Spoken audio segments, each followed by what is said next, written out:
Hey Capricorn, all the revelations this month are about home, family, property, who you're living with, what home and family mean to you. And you are having a revelation with, of course, you've heard of it, the solar eclipse that's coming on the 8th of April. Very, very intense.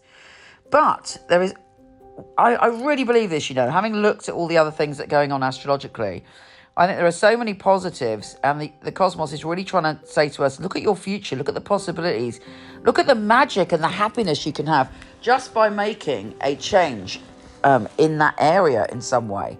Don't let anyone guilt trip you. Don't fall into arguments, because Mercury is retrograde from the first of the month. You've got to be very clear, and I would say don't make any decisions either, but you've got to be very clear about what's going on. Really listen to it, really focus on it, and really kind of be observant of all of those areas, because something is definitely coming up. There is no two ways about it. But let's start with what I think is the really positive. We have Venus joining forces with Neptune, making you a little bit softer in your communication, which is great. But the big sign for the future that I believe shows me that we're all going to have a great advantage after this solar eclipse is that we have the North Node, which is our destiny, coming into play a couple of times this month in a really positive way. So the Sun is giving you the confidence, and the North Node is giving you the sign to your future about family, your home, where you're living. And Venus is also there. Venus is the planet of love and abundance. So you're protected. You're wrapped up in this protection. Yes, there is no doubt the new supermoon total solar eclipse is going to bring about a revelation. Something is revealed. Perhaps someone in your family reveals something you didn't know.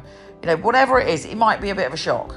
However, all these other positive things lead me to believe it's going to be, great in the end. I am an optimist, darling, but I really do believe it.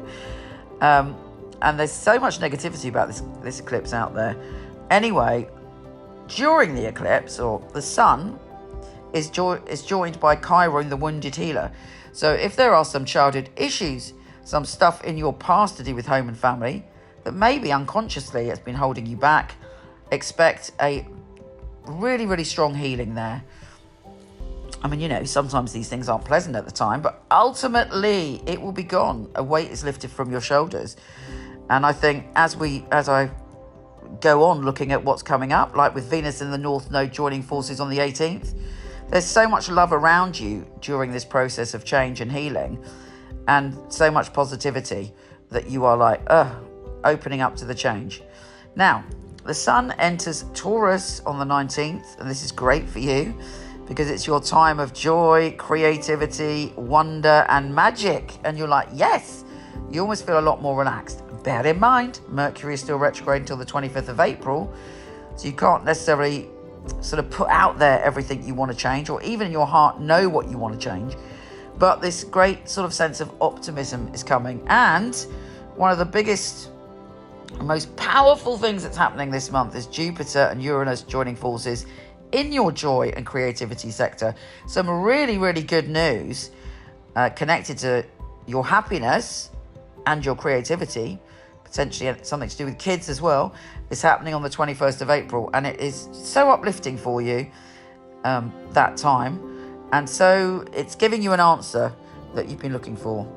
The full moon in Scorpio on the 23rd is making you feel like getting out and about, maybe going to a party, having people over, but doing something that you feel is important that involves collaboration.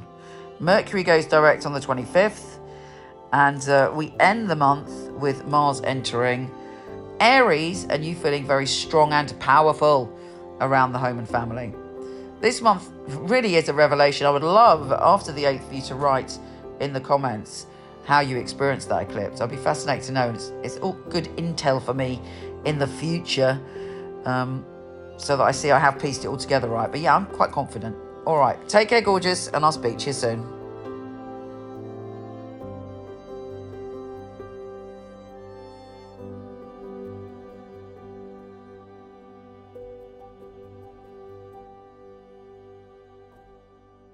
So here is the deck. I love the box. Got some of the tarot heroes on the front that are in my deck, which I'll tell you about later. It is flip top. How fabulous is that? I love that. And then you have the little booklet here. Little nuggets of information about each card. Here they are. Notice the gold. The Fool. The Magician.